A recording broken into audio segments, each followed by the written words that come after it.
નવજીવન સેવા મંડળ સેલંબા ખાતે નાતાળની ભવ્ય ઉજવણી કરાઈ। સાગબારા તાલુકાના સેલંબા ખાતે આવેલ નવજીવન સેવા મંડળના બાળકો દ્વારા નાતાળની ઉજવણી કરાઈ। નવજીવન સેવા મંડળ સેલંબાના બાળકો દ્વારા પ્રભુ ઈસુ ખ્રિસ્તની જન્મ જયંતિની ભવ્ય ઉજવણી કરી। પ્રાર્થના કરીને કાર્યક્રમની શરૂઆત કરી। ત્યારબાદ હોસ્ટેલ બાલકીઓ દ્વારા પ્રભુ ઈસુ ખ્રિસ્તની સ્તુતિ આરાધના ગીતોથી શરૂઆત કરી હતી। ત્યારબાદ ધર્મગુરુ દ્વારા બાઇબલ વાંચન કરી ઈસુ ખ્રિસ્તના જન્મ જયંતિને વિશે પ્રવચનો કરી નાતાળની શુભકામના પાઠવી પ્રેમી સલામ।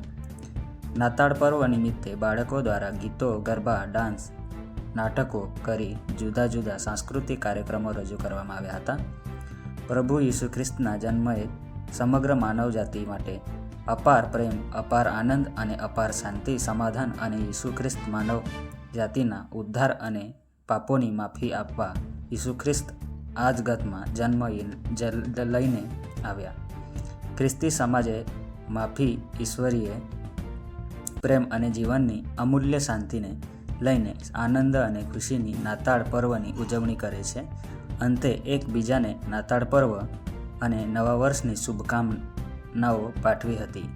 કાર્યક્રમમાં નવજીવન સેવા મંડળ સેલંબાના સ્ટાફ તેમજ આગેવાનો તમામ વાલી ઉપસ્થિત રહીને કાર્યક્રમને સફળ બનાવ્યો હતો। Suhas Valvi, news time, Tapi.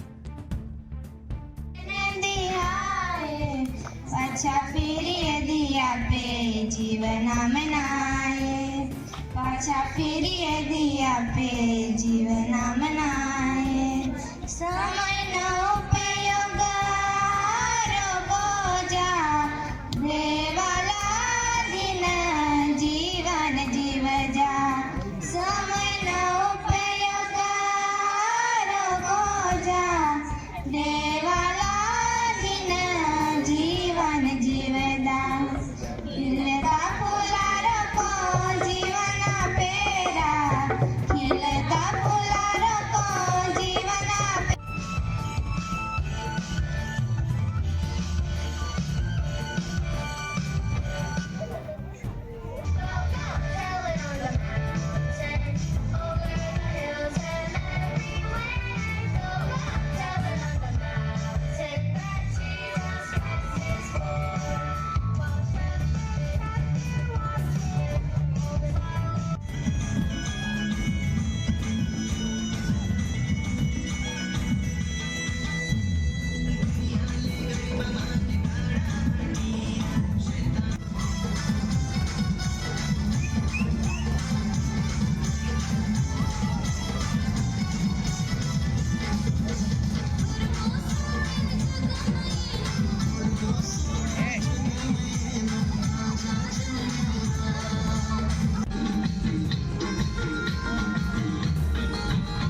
ઝાડ છે તે બી આપણે કાપીશું.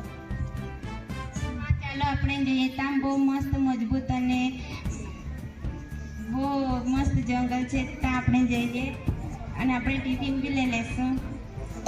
ચાલો આપણે જઈએ. ત્યાં સાતપુડાના જંગલમાં બહુ મસ્ત ઝાડ રહેતા છે, ત્યાં આપણે જઈએ.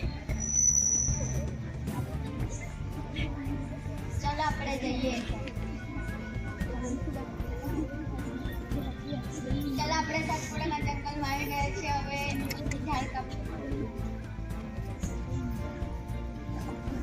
આ તો બહુ નાનું ઝાડ છે, આ મારા કામ માટે નહીં આવશે.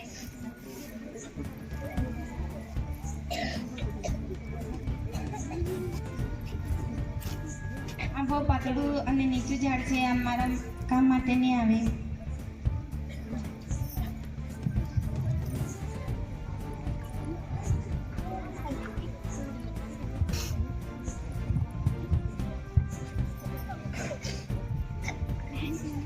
ચાલો આપણે આ બાજુ જઈએ. આ ઝાડ બહુ પાતળું ને ઊંચું છે. ચાલો આપણે એને કાપીએ, આ મારા કામ માટે આવશે. I'm Arun Gamit from St. Stephen's School, Selamba. So today we have celebrated Christmas program at Navjivan Seva Mandal Campus Boys Hostel. Here we welcome our guests and our parents and all our from a surrounding area place Sagbara and Dediapada, Rajpipla, Netrang. From there all people they came and they enjoyed our program, and our dear students they have performed their well program as they have talent, just like Garba, Dandiya Ras and skit. By this program they want to say that why Jesus Christ came onto this earth.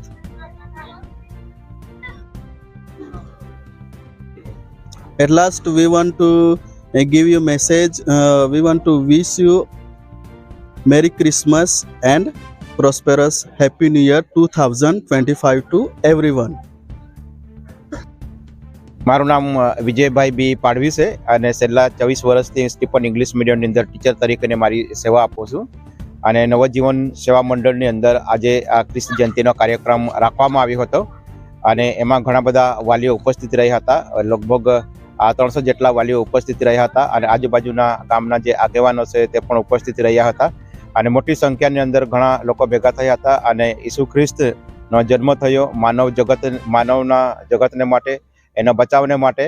અને વિશેષ કરીને અમે આમંત્રણ આપ્યું હતું આ ક્રિસ્ત જયંતિ નિમિત્તે વિશેષ મેસેજ આપે સાહેબ એના માટે.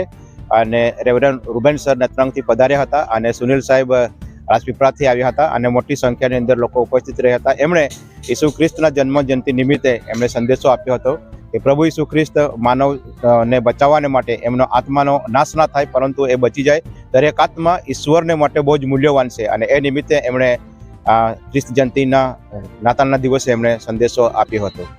આજના કાર્યક્રમમાં શેના પ્રોગ્રામો કરવામાં આવ્યા હતા અને કાર્યક્રમો શું કરવામાં આવ્યા?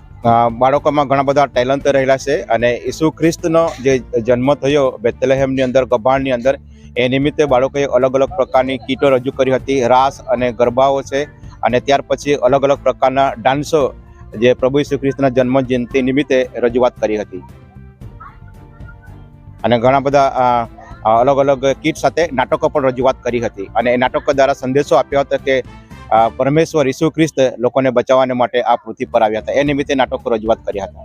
આ કાર્યક્રમ ક્યાંથી લોકો ઉપસ્થિત થયા? સાગબારાના વિસ્તારની અંદર અને ડેડિયાપાડા વિસ્તારમાંથી અને રાજપીપલા અને મોવી બાજુથી અને ત્યાર પછી ઉમરલા બાજુથી ઘણા બધા લોકો અને સાગબારાના તમામ ગામના લોકો ભેગા થયા હતા. ખ્રિસ્ત જયંતિ નિમિત્તે દર્શક મિત્રોને અમે સંદેશો આપવા માંગીએ છીએ કે પરમેશ્વર પિતા એમના એકના એક દીકરા ઈસુ ખ્રિસ્તને આ પૃથ્વી પર મોકલી આપ્યા. ગભાણની અંદર એમણે જન્મ લીધો અને સ્વર્ગનું વૈભવી સુખ છોડીને આ પૃથ્વી પર આવ્યા. એ એટલા માટે આવ્યા કે દરેક આત્મા ઈસુ ખ્રિસ્તને માટે મૂલ્યવાન હતો. એ દરેક આત્માનો નાશ ન થાય પરંતુ દરેક લોકો પસ્તાવો કરે અને પ્રભુ ઈસુ ખ્રિસ્ત પર વિશ્વાસ કરે, એમનું જીવન નાશમાં જતા બચાવી લે અને સ્વર્ગના વારિસદાર બની શકે, અનંતકાલિકનું જીવન એમને મળી શકે. એ સંદેશો અમે સમસ્ત લોકોને આપવા માંગીએ છીએ.